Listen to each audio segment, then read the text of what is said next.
Proč se tak moc pěstuje? Proč se tak moc pěstuje? Protože je hodně levnější než jiné druhy oleje. Méně se kazí a pěstovat ho je vlastně výhodnější, protože palma olejná plodí několikrát do roka. Víte, co znamená plodí? Že má ty plody. A zabere mnohem méně místa než jiné rostliny, z kterých se vyrábí olej. A proč by se pěstovat neměla? Protože kvůli plantážím se vykacuje čím dál víc deštných pralesů, což má za důsledek úbytek životního prostředí pro některé živočišné druhy. Víte, co znamená úbytek životního prostředí?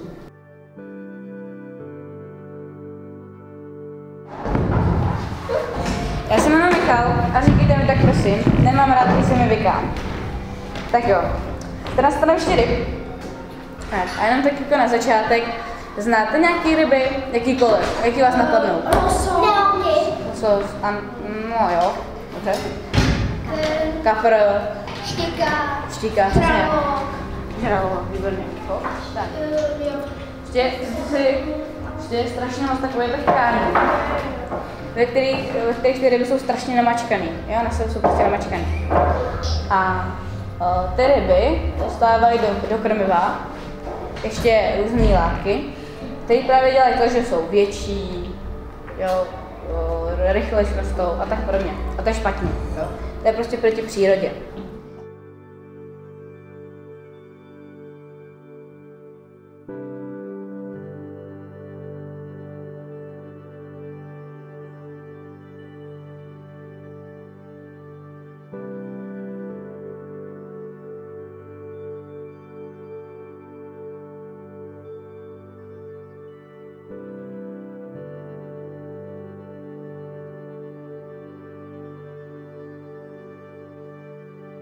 To tady jako někomu chutná. Mňam. Když si to řekneš se slinama, tak to chutná jako ten, jako první. Právě, jako první se slinou. Fajn, chcete ještě někdo tady to? A to je všechno. Jo, tam. To je? No jo, tam to. Ne, paprika je tamhle. Meloun. Ne. Tohle je avokádo. Jo, chytrý. Jo. Ahoj, mi avokádo na rajče. Tohle. Taky. Jo. Víte, jestli je rajče ovoce nebo zelenina?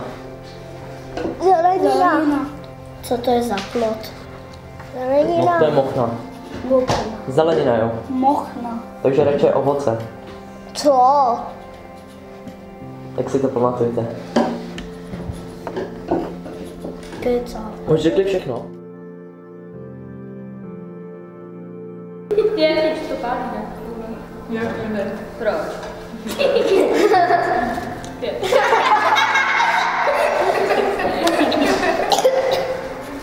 Cítím se jak velký pán.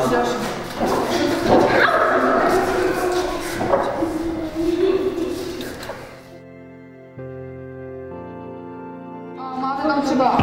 A jo. Kapřina. Čekaj, děláme něco. Je, Máte třeba levandulist. Tady máte obrázek, vždycky tady máte častou květu, tady máte k čemu to všechno slouží. Třeba tady máte výskyt, pokoj se pozná, kde se to vyskytuje, používaná část květ a nad, takže se užívá tady to, myslím, nebo tady to. Tak já nevím. A kam je to? To můžeš mít, to levandule se třeba dá jakoby Skříně. proti těm molům.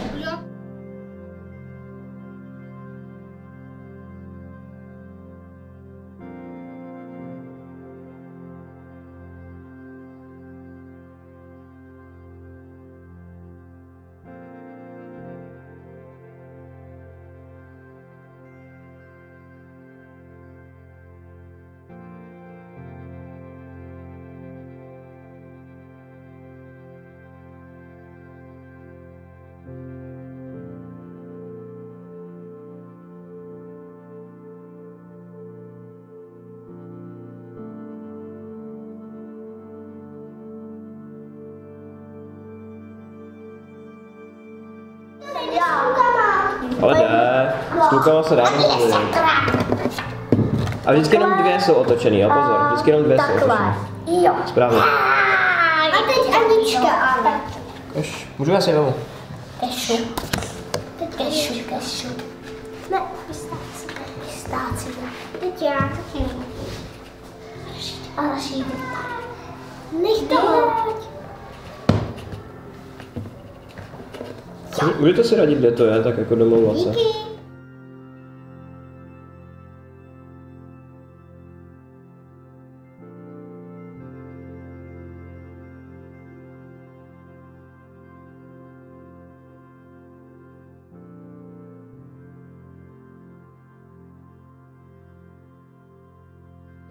Tak a teď se vás zeptám. Zvedejte ruce, kdo si všechno dá tu tortilu. 1, 2, 3, 4, všichni. Ano. To je první skupina, která si celá dá tortilu. Tak máš na tu druhou. Jo? Tak jsem přihraje tu druhou. Přihraj se tu druhou. Vyhrajete fotbal s tortilama. Tak jo. Hele, vy jste mě překvapili, byla tady třeba jedna skupina, která si nedala vůbec.